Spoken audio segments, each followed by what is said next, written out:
8 AM and we're saying farewell to the campsite.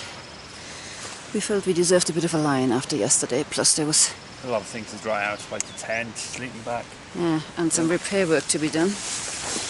10 minutes before we got here, crossed over a log, ripped it apart. Ripped. With all the rocks. Lightweight, but yeah. With all the rock scrambling we did. Didn't have too bad. Yeah. But yeah, the bloody tree got him. Again. Brine and trees don't go together. Regained the PCT. Only 3.4 miles to the second of 2 horrible river crossings. The first one isn't even mentioned because it's not normally even a river. Ready for this? My legs aren't, but I am. Okay, we'll do it without your legs.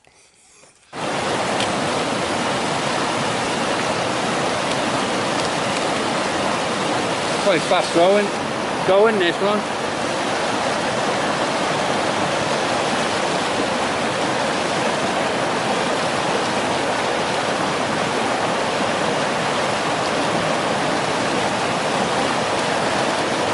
There she is, she's across.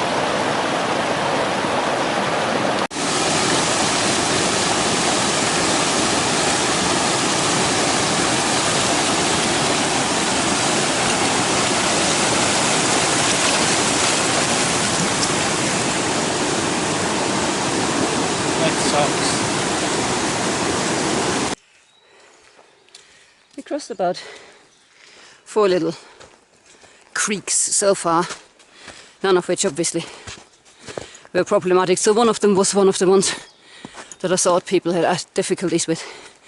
We had lost the path by then, so we were crossing it at a point where there were some really nice stones to go over. Spot the path is currently our favourite game. Because we're actually on it, but as you can see,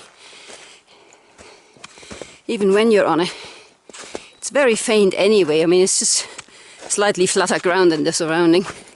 So as soon as the snowdrift goes on it, you have no clue. But it hasn't been too bad with the snow so far. Our first persistent snowfield of the day. The path could be over there. It could be over there. It could be right here. We're following one other set of footprints, just one. So at the very least, if we get lost, we're as lost as somebody else.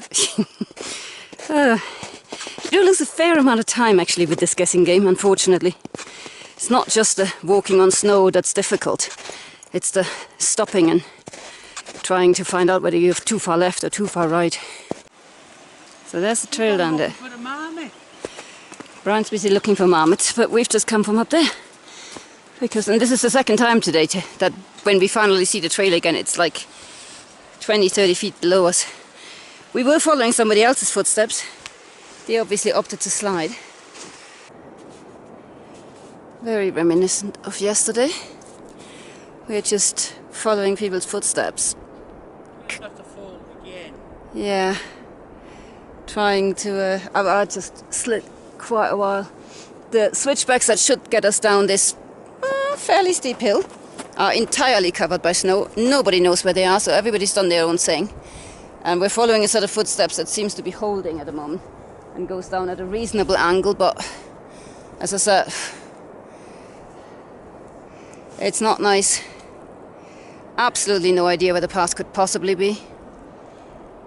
There's nothing that looks flat, like, you know, you can aim for the next switchback. There's just nothing at all that looks flat, because the path is probably only about, you know, a foot wide or something. So we're having to do the Charlie Chaplin walk down the hill.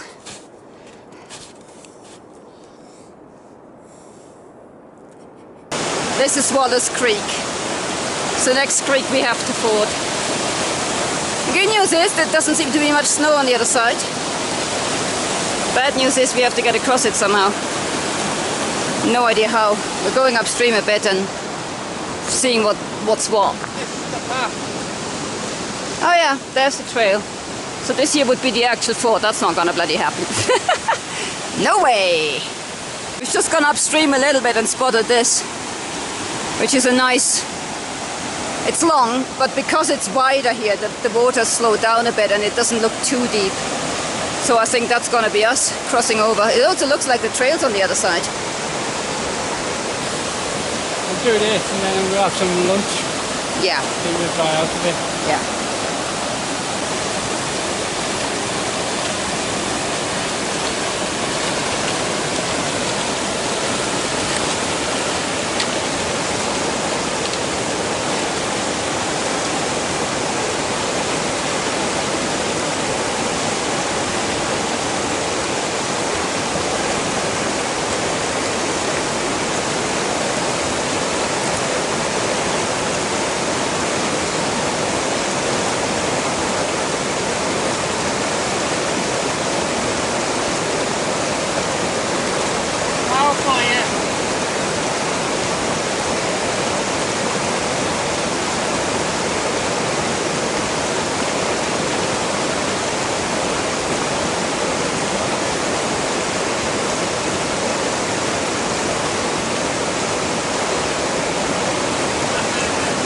We're on the other, well, I'm on the other side.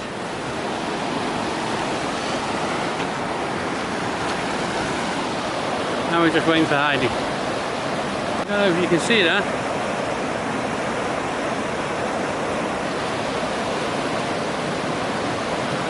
No fish there. My turn now. Wish me luck.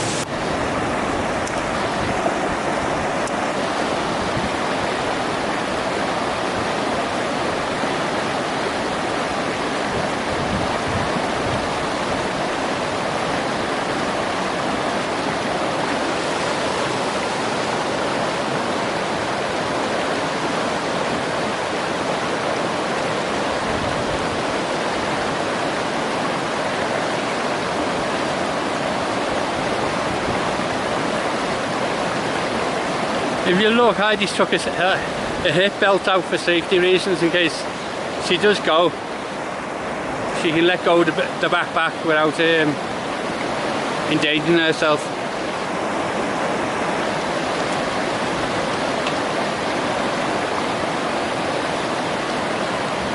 I'm kidding about the powerful bit. Yeah. Made it across. Time to have breakfast. We're actually at the halfway point of where we want to be today. There's a nice little sign down there telling you exactly that. We can read it, probably not. But we have come 4.4 miles since the ranger station. And it's 4.4 miles to Tyndall Creek, which is where we're hoping to end today. No point drying these out, but I mean, we might as well get the sun on them and getting them warm a bit. Oh, the boots, sorry. Oh, that's what I'm doing.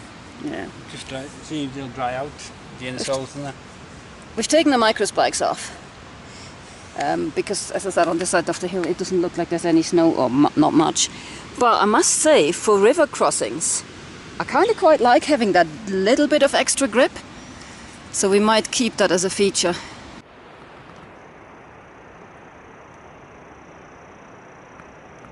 There we are.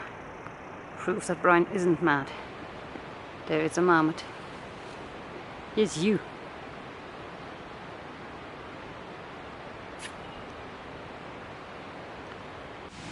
Inching ever closer.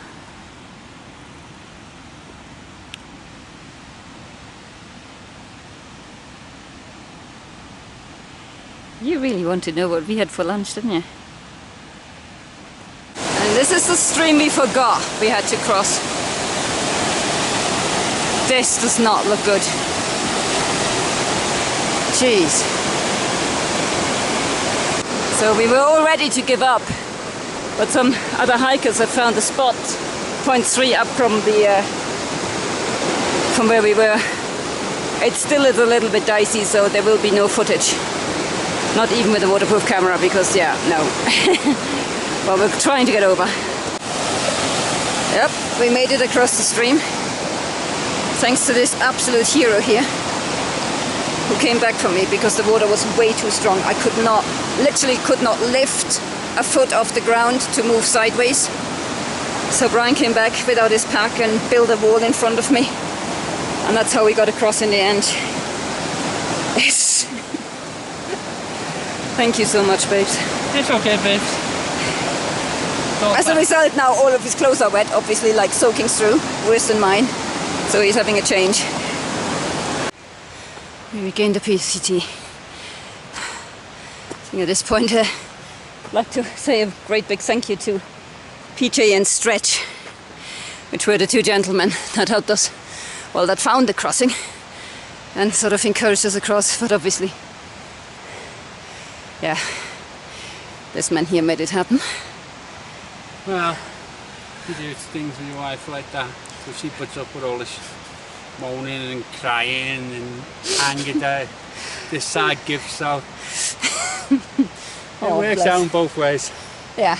All he has to do sometimes to say sorry is put himself against about 100 tons of water to give me safe passage. It's a worthy price, isn't it? 300 feet from the top of what is hopefully today's last climb. Okay. Nice views here. Yeah. We shall enjoy them for a long time while we're catching our breath. The Corn Plateau. There's rather a lot of it. And it's 5:30. And it's 5:30. We should find a camp spot. There's loads of bugs in these snowdrifts here. Don't know why. I hardly saw these Californian bugs.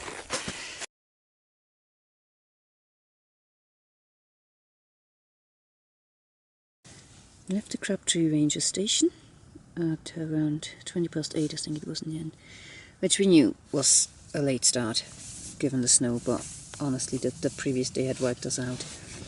We retraced our steps to the junction, the John Mears Trail, and started the climb, I think, pretty much straight away, which was mostly snow-free. I mean, we had a bit of a good run, but it didn't last. It never does. The snow started again, we started to lose the trail again, we started to second guess what we were doing again. It's pretty much been like that all the while, except that we knew we were heading towards some potentially difficult fords. There were quite a few streams that we crossed, and we thought, so far nothing bad. And then we came up to Wallace Creek, which we ended up fording at its official ford, which wasn't bad. It was doable. It was strong, but you know, we got across and had a little sit down with the marmot to dry out, because we literally waded across this one. And then once we were dry again and had breakfast, and I mean this was roughly halfway to where we wanted to go anyway. We wanted to get to Tyndall Creek, which has a fierce reputation. But we forgot there's another water crossing just a little bit later. And so we lingered here thinking, oh, we're going to make it to Tyndall Creek and we probably won't cross it today anyway. We'll leave it for the morning. But then 0.7 miles later is Wright Creek, which we totally forgot about. And we got there and didn't think we could make it. It just looked, I mean, you saw it, it's whitewater rapids. So we sat around for a while wondering what to do, and eventually found a spot to potentially pitch our tent, but then another hiker came past, and he eventually appeared on the opposite side of the trail to wave at us and tell us that he found a way across.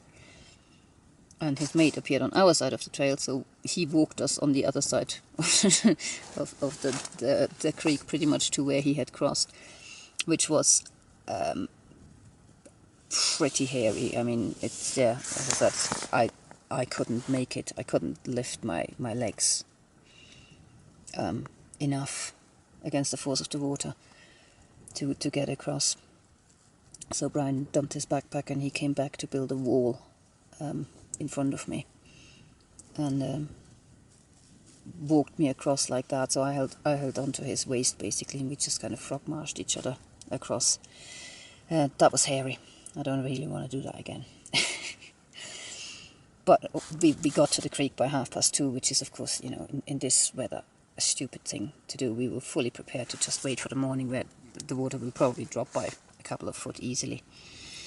But having had made it across, we then obviously continued hiking. We were trying to make it to the Tyndall Creek ford. I mean, it's even circled on my map because it scares me so much. But we didn't quite make it. I mean, it was, again, snow, snow, snow. Losing the pass. It's the same every day now. That, you know, the snow gets super slushy. It gets hard to walk. You don't know where you're going anyway. We ended up sort of somewhere down here and then backtracking to the trail, and happened to hit the campsite that we're in now. But it was, was it 7 o'clock or something like that? It's just way too late. We can't keep doing these. I know we didn't have an early morning as such today, but, you know, yeah, we get nowhere. We do about 8 miles a day, spending 12 hours on it. It's difficult.